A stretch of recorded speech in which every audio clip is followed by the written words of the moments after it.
Your Daily 180, 180 seconds of pure Bible study.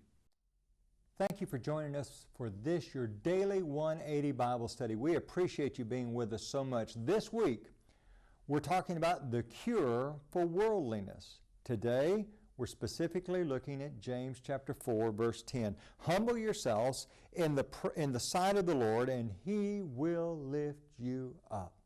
What does that mean, to humble yourself in the sight of the Lord?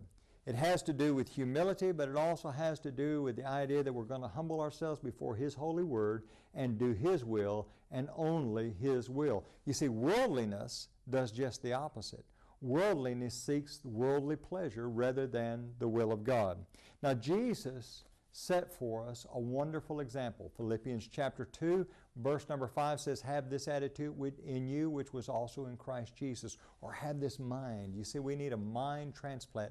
And one of the things that we see about Jesus was He was an incredibly humble individual. And we see this in His life. In John chapter 13, on the night before His crucifixion, they go to the upper room to partake of the Passover feast and to prepare for that.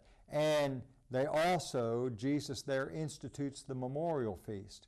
And as they entered that upper room, there was no one there provided to wash feet. Now, this was a necessity. This was not some kind of ceremony that they went through. It was a necessity in that day and time, traveling on the dusty roads that they traveled with, the open type shoes that they would have. And there was no one there to do that. That was a job assigned to the lowest slave. That night, as they entered that upper room, 13 men went through the door, 12 masters and 1 servant. You say, no, they can't. Well, that was the attitude of those that went through.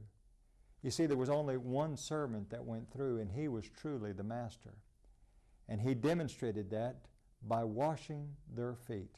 And then in John chapter 13, beginning at verse number 14, Jesus said, if I then, your Lord and teacher, have washed your feet, you also ought to wash one another's feet. And then he goes on in verse 15, says, for I have given you an example that you should do as I have done to you.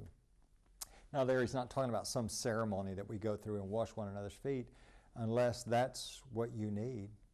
What we need to do is be humble enough that we can serve others, humble enough that we can submit to God, humble enough that we do His will and only His will. Join us again tomorrow for your Daily 180.